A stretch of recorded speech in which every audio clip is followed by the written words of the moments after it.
we're so excited because we have joining us via Skype Vince Redmond, and Vince is going to be a new regular here on the show.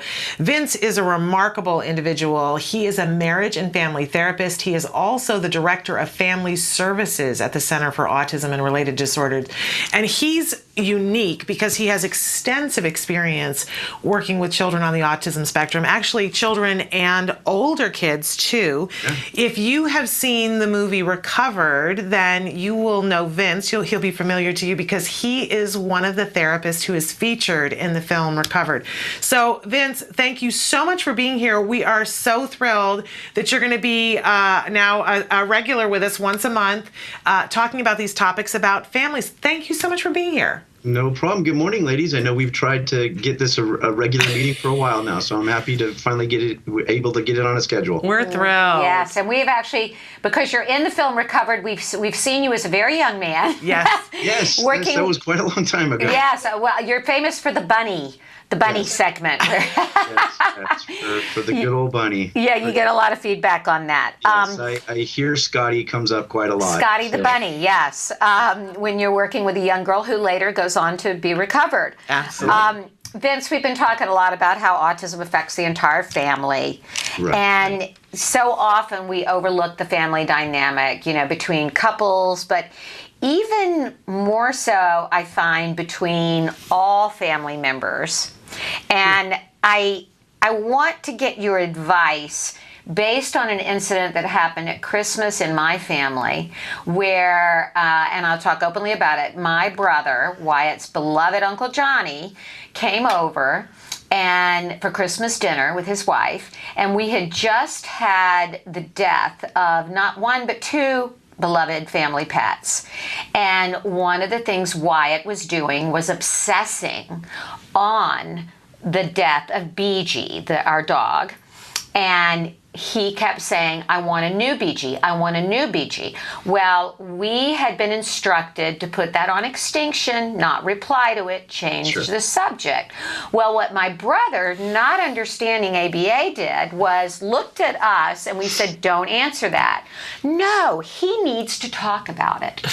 So he went on to, you want a new BG? Well, maybe you should get a new BG. I know you miss BG. Why? Not only talking about it, but indulging it. And my husband said, Reed said, please, Johnny, don't do this. We know the way to do the therapy. Please stop talking about it. To which my brother, escalated it by saying, butt out. I'd like to do it my way. And then I went into, stop it. If you can't play by our rules, leave. And it just escalated from there. And then hugs and tears all around. We're sorry, we're sorry.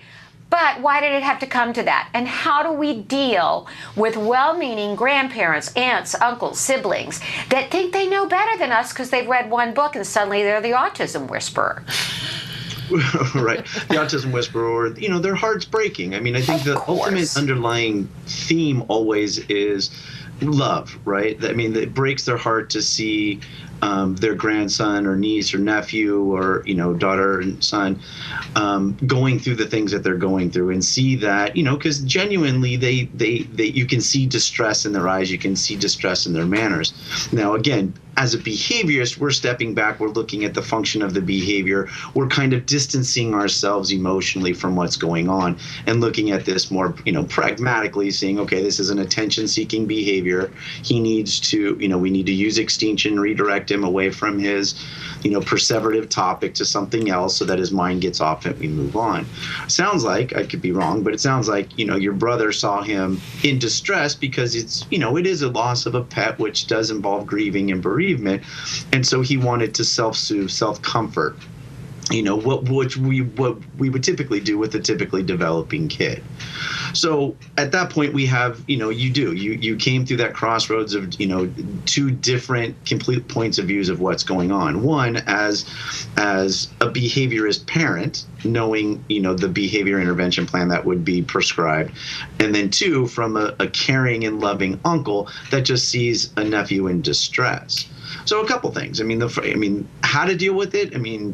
obviously is going to vary case by case, but the number one thing is just educating, family members on what's going on as early as possible in the process, especially family members that are going to have a lot of direct access to our kids.